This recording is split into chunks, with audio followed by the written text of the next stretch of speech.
Not your average tabletop. Woohoo! Welcome to Not Your Average Tabletop. We're Zach and Mac, and for today's last call, we'll be looking at Blossoms. So we got this game a couple years ago, probably 2018 maybe, Mm-hmm. and you got it thinking it would be a good. I think it was one of our first two-player games.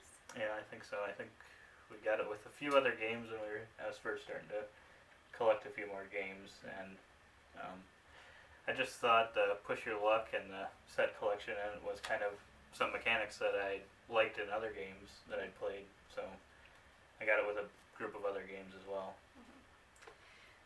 So the rulebook and teachability is. So I think the rulebook has some great examples. It's kind of a bigger rulebook, considering what the game actually is. But there are some finer pieces to it, which I think it does a good job of explaining.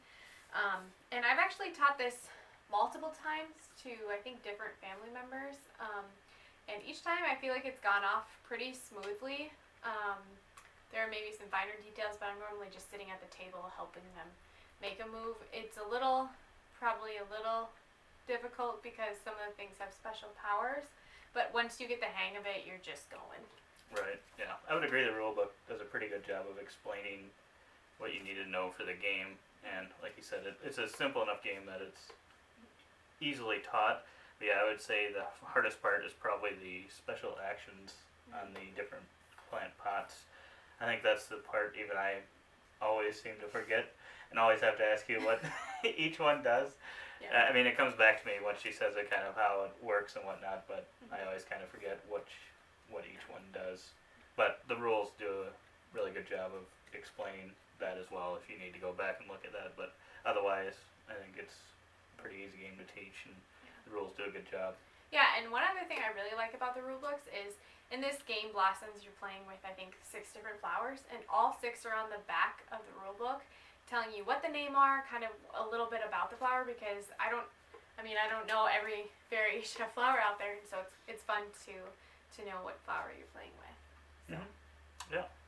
So I think that leads us to the components and kind of the box and the insert and stuff. I would say the box size it's about right, but it could maybe be a little smaller.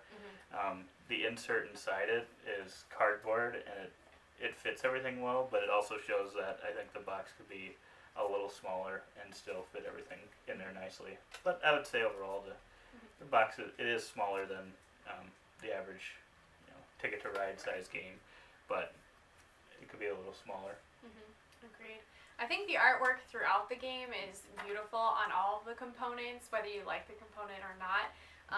Just it's so well brought throughout the entire game. The artwork on the box is artwork on the rule book, and it leads into the cards and the tokens throughout the game. And so I feel like somebody put in a lot of effort to make sure that the art and kind of theme of it was brought well throughout the game, and I really like that because it's really beautiful. It's got to be one of our most beautiful games. Yeah, the artwork is definitely one of my favorite things about the game as well. And the cards themselves are larger cards. They're which I go back and forth on because they're so hard to shuffle for me because they're so big, and I have smaller hands, and so I can't hardly get my hand around them. But at the same time, it makes it easier to see when you're planting and moving them up and creating a stack. Right. Yeah, and I would say the only thing for artwork wise that I wasn't 100% sure on was I think there's 2 flowers in there that are kind of pink that look sort of similar. Yeah. They're not, if you look at it's them, like you can tell the difference, but yeah. it's still, I don't know, I feel like they could have used something that was another color. Right, because all the other flowers, like as soon as you flip it over, you know immediately what it is because they're like yellow, pink, purple, and then there's 2 that are very close colored. And so, yeah, I see what you're saying with that. But otherwise, yeah, they're beautiful cards, beautiful artwork. And also, there's a nice scoring reference as to what you get for points for your different set collections, for the heights of the flowers, and also the different types of flowers. I guess the only thing I would say with that is there's only 1 in the game. I think I would have just included one more. I don't know why they couldn't have just had two. Yeah, I I think mean, they're it's often, easy enough to see, but I think we're often fighting over it at the end, or like throughout the game. Like, okay, what's this? How many do I? Which flowers I need? So yeah, I think another one would be nice. Mhm. But but that's a minor thing too. I think the theme goes throughout the game. I feel like it's really there. This is really the only place where I could keep a flower alive and harvest it for later. So to me, I mean, I'm not actually putting on my gloves, but I think they did a lot to incorporate, you know, there's like a watering can power, there's a rake power, fence powers, and then, you know, you're cutting it, and I think to make a set, and so something we do when we're cutting it is we often make the snip snip fingers. So I mean, to me, this is probably as close as successful gardening I'll ever get. No comment on that. But yeah, some of the gameplay, game flow, and some of the mechanisms in the game, like I said before, there's set collection and then the push your luck in the game. I feel like the set collection is really nice because not only are you trying to get the sets of cards, but you're trying to get the different types of flowers, or as many as you can.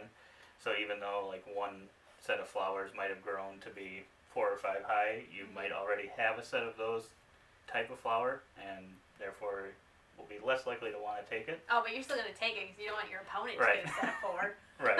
But it does set you back a little bit. I mean, you still get points for it, but not as many Right. as you could. Yeah. I like the push and pull of that. And then the push your luck. I do like the push your luck in it, but at the same time, it seems like it's not there as much as I would like it. Like once someone cuts a flower, the other person pretty much has a free bust to fill that empty pot. Right. I kind of wish, I don't know, maybe that it was, I don't know how you could do it to have it filled right away. But at the same time, it is still exciting because you could have 4 white flowers out there and decide, oh, I'm gonna cut, and then you flip the next player will flip it, and it'll be another white flower, and the other person will be like, no. Right. But yeah, it is Definitely. It is lame that it's just a free move for the next player. I don't. Yeah. But yeah, overall, I still do like the push your luck in it. Went along with that. The turns are extremely quick, Yeah. which I always love in a game, and the play time is what, maybe 10 to 15 minutes. I mean, you're just kind of going back and forth, which for a game is always a nice amount of time. One thing I find really interesting is the pots and their special abilities. I think that feature is really nice. It really adds a lot more to this game than it just being a set collection game. That stuff, I mean, I think when we first started, there was one special power we all kind of gravitated towards, and now that we've played it more, it's like, oh, I see how you could use this power. And so I think over time, just getting used to some of these things, it's added more to the game for me. Yeah, I think that definitely helps make the game I don't know, more playable for gamers. But A little bit more challenging. yeah, it adds a little more to the strategy of the game as to when you want to use your tokens, your 3 tokens in the game, and how you want to use them. Yeah. Last call? What's your last call on this game? I think we're going to disagree. There might be some disagreement here. But I'll say mine first, Okay. so that we can end on a better note. I maybe. know what yours is. So, I'm going to rate this game a 6.5 out of 10. Wrong. Which is... Wrong! It's a good game, it's just not my personal favorite. Yeah. That's why I would say it's a 6.5 versus like a really low score, because I think it's definitely still playable for anyone.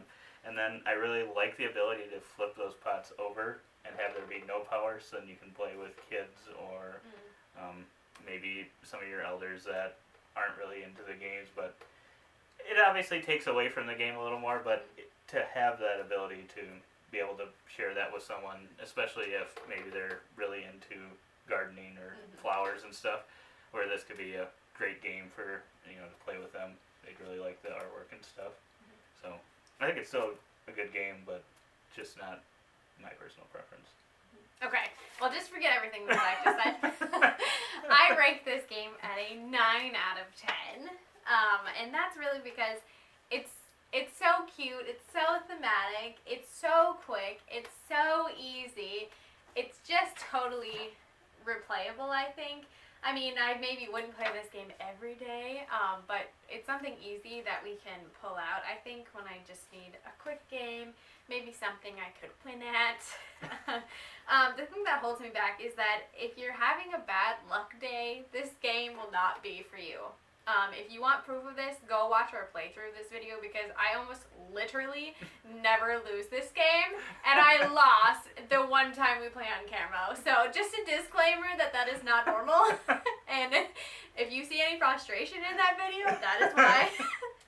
And I think the other thing is that a more experienced player is going to have an edge over somebody they're teaching it to or a newer player to the game.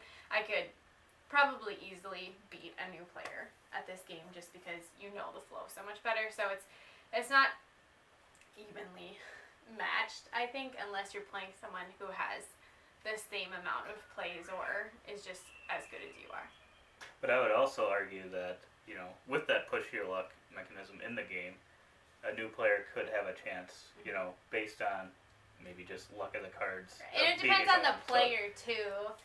Right. If you're someone that's always going to push your luck, yeah, you probably won't like this game either because you're just not going to score any points. It's just not always that satisfying to push your luck because rarely are you actually going to get something.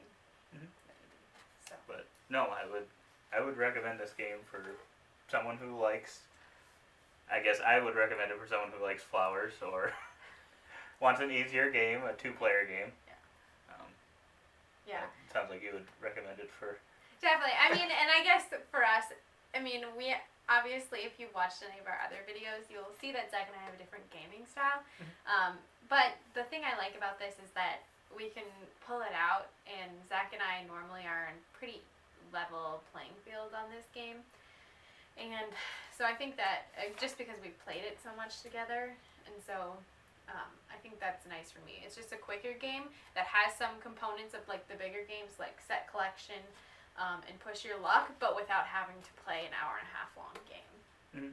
So it gives you a little nibble, but not the full plate of food. Right. Yeah. So.